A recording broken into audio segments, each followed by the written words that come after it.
Good morning. Welcome to Miss Jenkins's chapel. This week we are learning about David and Goliath. Okay, good.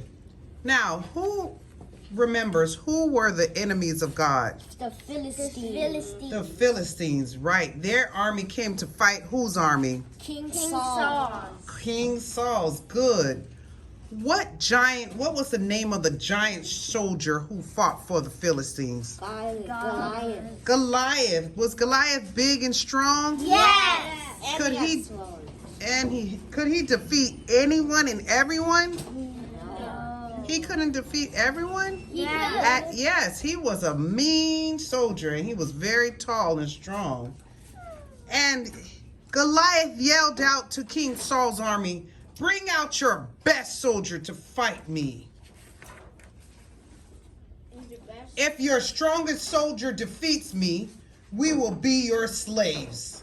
And if I defeat him, you will be our slaves." So who did King Saul send out to be his best soldier?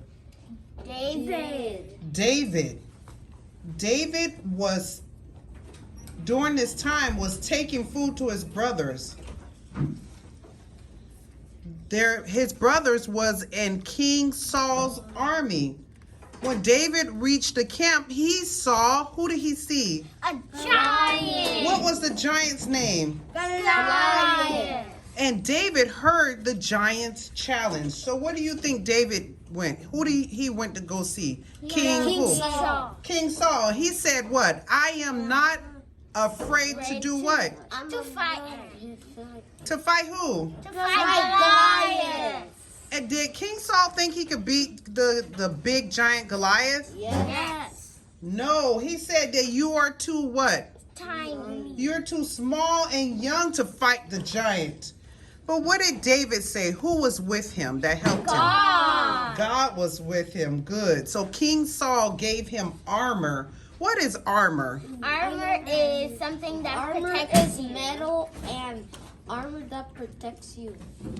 It's metal that protects you from like swords and like impact, strong impact. Because David wasn't used to wearing armor.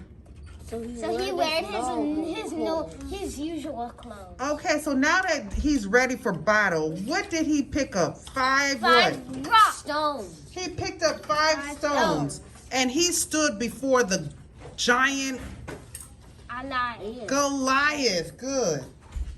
What did Goliath say when he saw David in that big armor on him? He started laughing. But did that bother David? No. No, because David was with God. Good. He said, "I come before you in the name of the Lord who rules over all." So David put the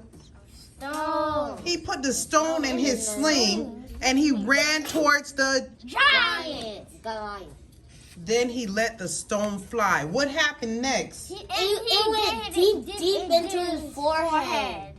Did it hurt him? Yes. It killed the giant. The Philistines saw their hero was dead and they ran away. So which army won? King Saul. King Saul army. Why? Because who was with him? God. Good job, boys and girls.